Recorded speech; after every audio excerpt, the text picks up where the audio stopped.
Hello everyone, welcome back to my channel Lotus Fiction. कैसे हैं आप सब? आई होप कि आप सब बिल्कुल ठीक होंगे एंड सेफ होंगे।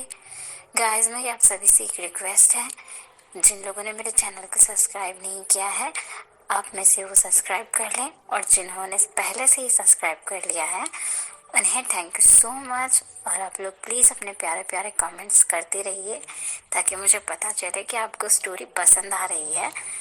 तो चलिए अब हम अपनी स्टोरी का नेक्स्ट पार्ट स्टार्ट करते हैं। अब तक हमने देखा कि जो हमारा लैंज़ा है ना, वो इस हकीकत से रूबरू हो जाता है कि विंग दोबारा से प्रेग्नेंट है, और हमारा जो वांग जी है वो घर छोड़कर चला जाता है गुस्से में, क्योंकि उसे धोखे से ये बेबी कराया गया था। मतलब आप लोगों ने जो पिछला एपिसोड नहीं सुना है वो सुन लीजिएगा, और जिन लोगों ने सुन लिया है उनको पहले से ही पता होगा। स्टोरी क्वाइट इंटरेस्टिंग हो गई है, तो आगे भी बहुत सारी चीज़ें इंटरेस्टिंग होने वाली है। बने रहिए स्टोरी के साथ। चलिए back to the story guys. तो लैनजान अपने सेक्रेटरी मिंग से कहता है कि मैं बीजिंग में बिल्कुल भी नहीं रहना चाहता हूँ, शहर वापस चलो, मैं एक सेकंड के लिए भी यहाँ नहीं रुक सकता। सेक्रेटरी मिंग कहता है, लेकिन सर क्या आप अपने बेटे से मिलना नहीं चाहेंगे? आप तो उसे मिले बिना ही यहाँ से जा रहे हैं। लैनजान अपने बेटे का नाम सुनकर इमोशनल हो जाता है, और फिर वो सेक्रेटरी मिंग की तरफ देखकर पूछता है, पर इस टाइम पर वो कहाँ होगा? तो सेक्रेटरी मिंग उसे देखकर बताता है, बॉस अभी ज़रूर वो किंडरगार्टन स्कूल में होगा। तो लैनजान कहता है, ठीक है, फिर मैं पहले उससे मिलूंगा और उसके बाद मैं वापस जाऊंगा। सेक्रेटरी मिंग कार को लेकर किंडरगार्टन स्कूल की तरफ जाने लगता है, और रास्ते में ही एक पार्क में उन्हें वांग जी बेहद गुस्से में बैठा हुआ दिखाई देता है। लैनजान अपने सेक्रेटरी को कार रोकने के लिए कहता है और वांग जी को देखने लगता है, और फिर लैनजान अपने सेक्रेटरी यानी कि मिंग से पूछता है, मिंग वो यहाँ पे क्या कर रहा है? मिंग कहता है, बॉस मुझे भी नहीं पता वो यहाँ पे कर क्या रहे हैं, वो बहुत गुस्से में लग रहा है, चलिए ना हम चल कर देखते हैं। तो सेक्रेटरी मिंग और लैनजान कार से उतर कर वांग जी के पास जाने लगते हैं। लैनजान एक पेड़ के पास छुप जाता है और वो उसे देखना शुरू कर देता है। तभी वहाँ पर शुयांग आ जाता है वांग जी के पास, और उसे इतना ज़्यादा गुस्से में देखकर शुयांग पूछता है, क्या हुआ, तुम इतना ज़्यादा गुस्से में क्यों हो, और तुमने मुझे यहाँ क्यों बुलाया? तुम अपनी नौकरी पर नहीं आ सकते थे क्या मुझसे बात करने के लिए? तो वांग जी अपनी ग्रिप को टाइट करते हुए कहता है, क्योंकि तुम वहाँ मेरे बॉस हो ना, और मैं बॉस पर हाथ उठाते हुए अच्छा भी तो नहीं लगूंगा, इसलिए मैंने तुम्हें यहाँ बुलाया। और इतना कहते ही वांग जी शुयांग के चेहरे पे एक जोर से पंच मार देता है, और फिर उसे डांटते हुए कहता है, तुमने मेरे साथ ऐसा क्यों किया? तुम मेरे अच्छे दोस्त थे ना, फिर भी तुमने मुझे धोखा कैसे दिया? वांग जी गुस्से में था, और अब वो शुयांग से सवाल पूछ रहा था उसकी उस घटिया सी हरकत के लिए, जो वांग जी की नज़र में घटिया थी। तो शुयांग अपने जबड़े को संभालते हुए कहता है, डेफिनेटली यार, मैं तेरा दोस्त हूँ, लेकिन मैं विंग का भाई भी हूँ, और विंग ने मुझसे हेल्प मांगी थी, इसीलिए मैंने उसकी हेल्प कर दी। लेकिन वांग जी एक बार फिर से उसके मुंह पे पंच मारता है और कहता है, लेकिन तूने सिर्फ मुझे शराब नहीं पिलाई थी, तूने उसमें ज़रूर कुछ मिलाया था, इसलिए मुझे उस रात का कुछ भी याद नहीं है। वांग जी ने फिर से गुस्से में कहा। शुयांग शॉक्ड हो गया था, उसने अपना सर नीचे झुका लिया था, और अब वो धीमी सी वॉइस में अपना सर हिलाकर कहता है, हाँ मैंने इसमें ड्रग्स मिलाया था। लेकिन तू इतना गुस्सा क्यों कर रहा है यार? तुझे तो खुश होना चाहिए ना कि अब तू डैड बनने वाला है, तुझे इस बात पर गुस्सा क्यों आ रहा है? शुयांग ने वांग जी से सवाल पूछा। तो वांग जी रोते हुए कहता है, क्योंकि मैं अपने बेटे के साथ कोई अन्याय होते हुए नहीं देख सकता। आयुन मेरा बेटा है, और मैं उसके साथ कुछ भी गलत होते हुए कैसे देख सकता हूँ? मैं नहीं चाहता कि वो बच्चा इस दुनिया में आए। अगर वो बच्चे इस दुनिया में आएगा तो मेरा प्यार तो बट जाएगा, बटना दूर की बात है, मेरा प्यार तो बहुत कम हो जाएगा। वांग जी को इमोशनल देखकर शुयांग अब उसे समझाने लगता है, गधी गई थी, ये भी तो हो सकता है कि तुम दोनों बेटों को बराबर का प्यार दो। अगर तुम आयुहान को अपना बेटा मान ही चुके हो तो तुम उस बच्चे को लैनजान का समझ लेना। अब जब तुम उसे लैनजान का बच्चा समझ लोगे तो तुम आयुहान के साथ कुछ भी गलत नहीं कर पाओगे। शुयांग ने ये कहा। वांग जी कुछ देर तक शुयांग की बातें सुनता है, और उसके बाद वो सोचने लगता है, हाँ ऐसा भी तो हो सकता है कि मैं दोनों बच्चों को बराबर का प्यार दूँ। आयु मेरा बेटा है, इसलिए मैं उसे लैनजान का बेटा मान लूँगा। हाँ, ये हमारा डम हीरो, इसका कुछ नहीं हो सकता।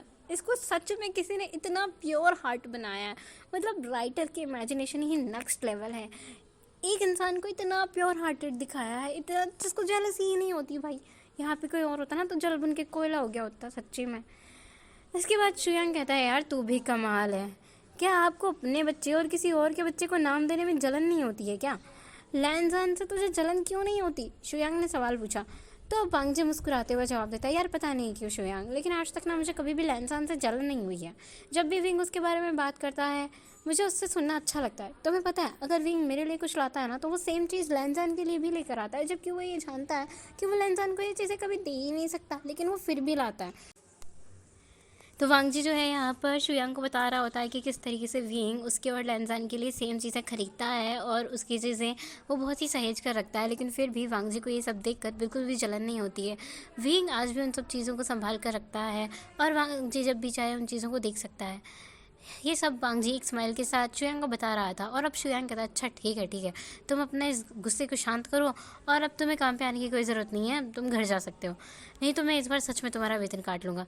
जैसे ही शुयांग ने ये कहा वांग जी जल्दी से शुयांग के पैरों में गिर जाता है और उसके पैरों को टाइटली कस कर पकड़ते हुए बुरी तरीके से जकड़ते हुए बच्चे की तरह रोते हुए कहता है साहब ऐसा मत कीजिए, मेरी पत्नी और मेरे बच्चे भूखे मर जाएंगे। वांग जी तो अपनी छाती पीट पीट के रोने का ड्रामा कर रहा था, आंसू तो एक भी उसकी आंखों में आ नहीं रहा था, लेकिन ड्रामेबाज वो इतना ही है कि क्या कहना। हाँ इसे तो किसी फिल्म में एक्टर बन जाना चाहिए, इतना ड्रामा करता है, इतना तो विंग भी नहीं करता जितना वांग जी शुयांग के सामने करता है। अब फिर से अपने रोने वाली सूरत बनाकर वो अपनी रोती हुई वो इसमें कहता है हाँ ऐसा मत कीजिए साहब, मेरी पत्नी और मेरे बच्चे भूखे मर जाएंगे, मेरी पत्नी तो फिर से प्रेग्नेंट भी हो गई है, अब मुझे उसके सारे नखरे झेलने पड़ेंगे, हाय वो बहुत ज़्यादा खतरनाक है। ये कहकर वो शुयांग के पैरों को ज़ोर ज़ोर के खींचने लगता है और शुयांग नीचे गिर जाता है और शुयांग धम करके वांग जी के पास बैठ जाता है और वो अपने दोनों पैरों को छुड़ाने की कोशिश करने लगता है, लेकिन वांग जी तो उसके ऊपर ही चढ़ के बैठ जाता है और कहता है हाँ मेरी सैलरी काट लो, अगर मैं 2 दिन नहीं गया ना तो मुझे लाखों का नुकसान हो जाएगा प्लीज़। अब वांग जी जो इतनी ज़्यादा ओवर एक्टिंग कर रहा था और शुयांग के ऊपर चढ़ के ही बैठ गया था, शुयांग बेचारा एम्बैरस हो रहा था। ऐसी कंडीशन में अगर 4 लोगों ने उन्हें देख लिया तो लोग क्या ही समझेंगे कि हाँ ये कितने ठरकी इंसान है। भाई मेरे दिमाग में तो यही आया, ये दोनों एक नंबर के ठरकी हैं। शुयांग जल्दी से कहता है अच्छा ठीक है माफ़ कर देना, अब मुझे छोड़ दे, मेरी तनख्वाह, मैं तुझे तनख्वाह काटने की धमकी नहीं दूंगा, हट जा मेरे ऊपर से, मेरा दम निकालेगा क्या, मुझे बहुत दर्द हो रहा है, गधे मेरे ऊपर से हट जा। इसके बाद वांग जी शुयांग के ऊपर से हट जाता है और शुयांग उठकर बैठ जाता है और उसके बाद शुयांग से हट कर वो उसे कहता है हाँ आज मैंने गुस्से में लंच भी नहीं किया, मैं तो भूखा ही आया हूँ, आज का लंच का खर्चा मेरा तुम उठाओगे, आज मैंने सारा दिन किसी भी महंगे रेस्टोरेंट से कुछ भी नहीं खाया, आज तुम मेरे लंच का खर्चा उठाओगे, सारा लंच किसी महंगे रेस्टोरेंट से मंगवाओ जिसका खर्चा तुम उठाओगे और ये तुम्हारी धोखे की सज़ा है। ये कहकर वो अपनी बाइक लेकर वहाँ से चला जाता है शुयांग को वहाँ पर छोड़कर। शुयांग भी गुस्से में आ जाता है और ज़मीन पर पैर पटकने लगता है और वो पैर पटकते हुए कहता है सच में मैं उसका बॉस हूँ या वो मेरा बॉस है जो मुझे ऑर्डर मार के चला गया, क्या वो भूल जाता है।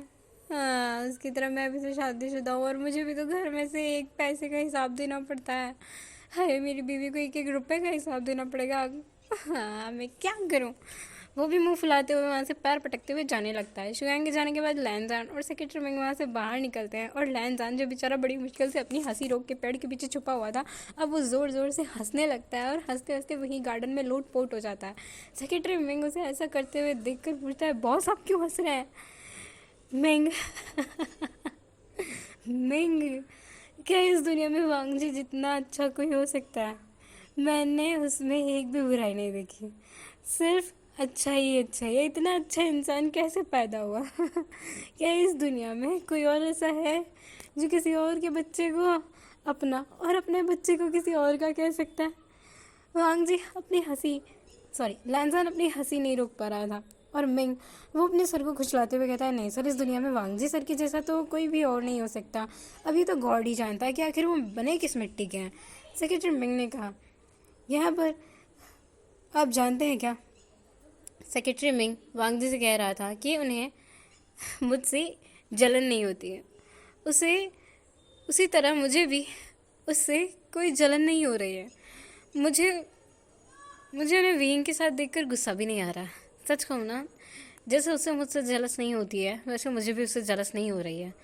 मुझे बस इस बात का दुख है कि जो खुशी मुझे विंग को देनी थी वो हर खुशी वांग जी विंग को देता है। और लैनजान ये वाली लाइन सैड होकर सैड वॉइस से ही कहता है हाय ज़िंदगी सच में बड़ी मुश्किल है यार, इन तीनों को क्या क्या खेल खिला रही है। आप लोगों को मैं ये कहना चाहती हूँ कि ज़िंदगी बहुत ज़्यादा मुश्किल होती है और ये इस स्टोरी से हमें सीखने को मिल रहा है। मैं आप लोगों से ये रिक्वेस्ट करती हूँ कि जिन जिन लोगों की लाइफ में किसी भी तरीके की प्रॉब्लम आ रही है उन सबको फ़ाइट करना चाहिए। अगर फ़ाइट नहीं कर सकते हैं तो शांत हो जाइए, रुक जाइए, सब कुछ टाइम और गॉड पर छोड़ दीजिए। लेकिन हाँ कभी भी चीज़ों से भागिए मत, क्योंकि जितना भागेंगे उतना वो पीछा करती हैं और उतना ही डराती हैं। इस स्टोरी से मैं उम्मीद करूँगी कि आप सब लोग भी बहुत कुछ सीख रहे होंगे। ये स्टोरी हर एपिसोड मुझे हर दिन कुछ नया सिखा देता है। मैंने भी इस स्टोरी को अभी तक कंप्लीट नहीं पढ़ा है। मैं जिस दिन एक्सप्लेन करती हूँ उसी दिन मैं चैप्टर ओपन करके पढ़ती हूँ। आप लोगों को अगर इस स्टोरी को आगे रीड करना है तो डिस्क्रिप्शन में मैं इसका लिंक दे दूँगी और ये चैप्टर है 56, तो आप इसके आगे से इसे पढ़ सकते हैं। चलिए back to the story guys. Secretary Ming अब वांग जी को लेकर किंडरगार्टन स्कूल में चला जाता है और लैन जैन दूर से ही दिखने लगता है। सेक्रेटरी मिंग कहता है, सर आयुआन के किंडरगार्टन स्कूल के सामने हम पहुंच गए हैं, मैं उसे दूर से देखूंगा, लैन जैन ने सेक्रेटरी मिंग से कहा। सेक्रेटरी मिंग कहता है, ठीक है सर, और दोनों भी आयुआन के स्कूल के बाहर अपनी कार रोकते हैं और आयुआन के आने का वेट करने लगते हैं।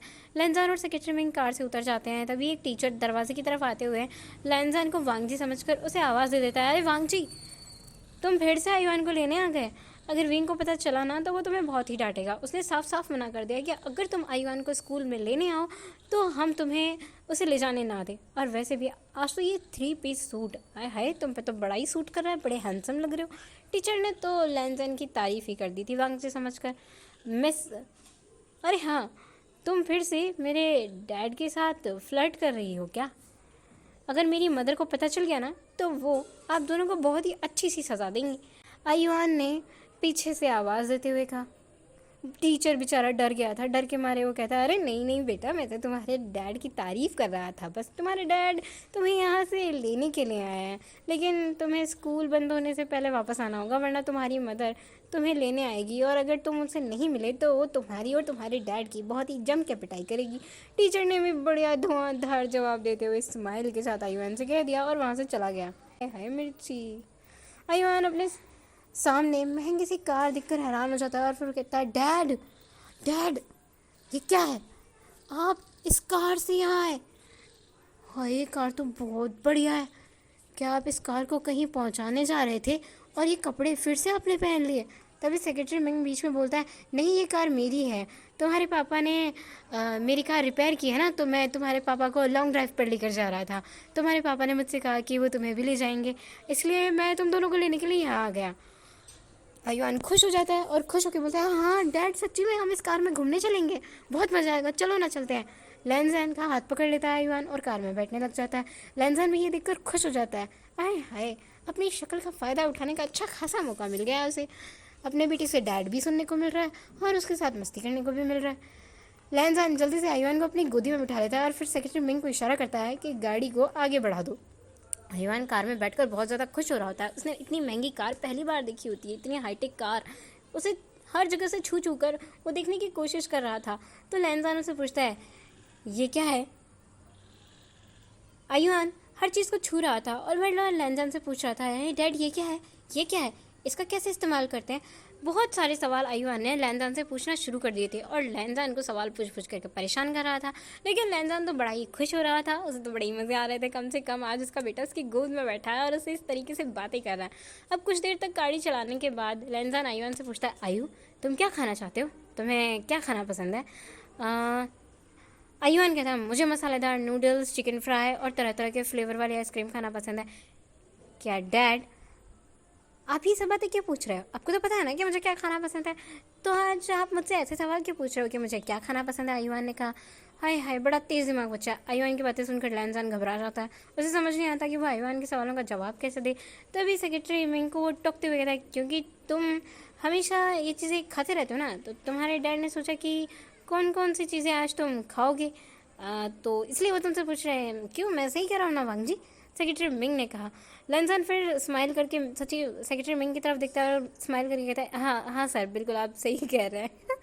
क्या बात है, कितना मज़ेदार सीन है। एक बॉस अपने एम्प्लॉय को बॉस कह रहा है, सर कह रहा है, और एम्प्लॉय अपने बॉस का नाम ले रहा है जो कि किसी और का नाम है। बेटे के प्यार के लिए क्या क्या नहीं कर सकते पेरेंट्स, मानना पड़ेगा। फिर लैनजान सेक्रेटरी मिंग की तरफ देखता है, स्माइल करता है और कहता है, हाँ सर, आप सही कह रहे हैं। सेक्रेटरी मिंग भी मनी मन बहुत खुश होता है, मैं बड़ा इंटेलिजेंट हूँ, देखो देखो, ऐसे ही थोड़ी ना मैं लैनजान का सेक्रेटरी हूँ। क्योंकि आज पहली बार उन्होंने लैनजान के मुंह से सर शब्द सुना था, तो वो बड़ा खुश हो रहा था कि आय हाय, मज़ा आ गया। लैनजान भी मनी मन सोचता है कि आज सेक्रेटरी खुश बहुत हो रहा है क्योंकि आज मैंने उसे सर कहा है, लेकिन उसे ज़्यादा देर इसकी इस खुशी को मैं टिकने नहीं दूँगा। उसने भी ज़्यादा। आज मेरे लिए खुशी का दिन है क्योंकि आज मेरा बेटा मेरी गोद में बैठा है। अब ये बार बार मुझे डैड भी कह रहा है। तभी सेक्रेटरी में एक महंगे से रेस्टोरेंट के सामने अपनी एक गाड़ी रोक देता है और उसके बाद वो लैंजान को गाड़ी से उतरने का इशारा करता है। तो लैंजान भी आयुआन के साथ गाड़ी से उतर जाता है। आयुआन इतना एक्सपेंसिव रेस्टोरेंट देख के चौंक जाता है। आयुआन इतना महंगा और एक्सपेंसिव रेस्टोरेंट देखकर चौंक जाता है और उसके बाद वो लैंजान से कहता है, डैड हमें यहाँ नहीं आना चाहिए था, तो बहुत ज़्यादा महंगा है। अगर मदर को पता चल गया ना कि आपने इतने सारे पैसे मेरे ऊपर लगा दिए और इतने महंगे रेस्टोरेंट में लेकर आए हो, तो बहुत ज़्यादा गुस्सा हो जाएगी और आप फिर 3 महीने की पॉकेट मनी सिर्फ एक दिन में ख़त्म हो जाएगी आपकी। लैंजान आयुआन की बातें सुनकर हंस देता है और फिर सेक्रेटरी मिंग से कहता है, इसकी चिंता मत कीजिए, आप लोगों का जो भी बिल होगा आज वो मैं पे कर दूंगा, इसलिए आज का जो सारा खर्चा है पैसे का वो मैं कर दूंगा। सच में? सच में आज सारा खर्चा तुम ही उठाओगे? डैड कोई पैसे खर्च नहीं करने वाले हैं ना? आयुआन ने खुश होकर कहा। तभी आयुआन की नज़र लैंजान पर पड़ती है और वो लैंजान से पूछता है, डैड तुम्हें कुछ हुआ है क्या? जब मैं तुमसे मिला तो मुझे बहुत शांत लग रहे थे, ज़्यादा बात भी नहीं कर रहे थे, ठीक तो हो ना आप? तबीयत तो ख़राब नहीं होगी ना आपकी? आयुआन की बातें सुनकर लैंजान हैरान हो जाता है और आयुआन की तरफ देखता है और फिर कहता है, नहीं नहीं बेटा मैं बिल्कुल ठीक हूँ, बस मैं रात को ठीक से सोया नहीं था ना, इसलिए मुझे देखकर तुम्हें ऐसा लग रहा होगा जैसे कि मेरी तबीयत ख़राब है। सोओगे भी कैसे? मदर ने तो पूरी रात आपको बाहर सोफे पे सोने के लिए मजबूर कर रखा होगा, घर में तो घुसने दिया नहीं होगा, आयुआन ने लापरवाही से कह दिया। तभी सेक्रेटरी मिंग और लैंजान दोनों एक दूसरे के कान में कानाफूसी करते हैं। सर, विंग सर आपके साथ ये सब कब करते थे? तो लैंसन कहता है, नहीं यार विंग मेरे साथ ये सब कभी नहीं करता था, ये सब कुछ विंग यहाँ आने की बात करने लगा है, लगता है विंग यहाँ आके बहुत ज़्यादा ही बिगड़ गया है। फिर लैंसन, आयुआन और सेक्रेटरी मिंग जाकर एक टेबल पर बैठ जाते हैं और लैंसन आयुआन के पसंद की हर वो चीज़ ऑर्डर कर देता है जो आयुआन खाना चाहता है। लैंसन फिर से अपने सेक्रेटरी की तरफ देखता है और कहता है उसके कान के पास, आज का पूरा बिल आप ही चुकाएंगे है ना? सेक्रेटरी विंग हैरान हो जाता है और लैंजान की तरफ देखता है और फिर कहता है, बॉस मैं शादीशुदा हूँ, मैं अपने सारे खर्चों का हिसाब अपनी बीवी को देना पड़ता है। सो गाइस आज के लिए बस इतना ही, हम लोग मिलेंगे नेक्स्ट पार्ट में, तब तक के लिए आप सब अपना ख्याल रखें, ध्यान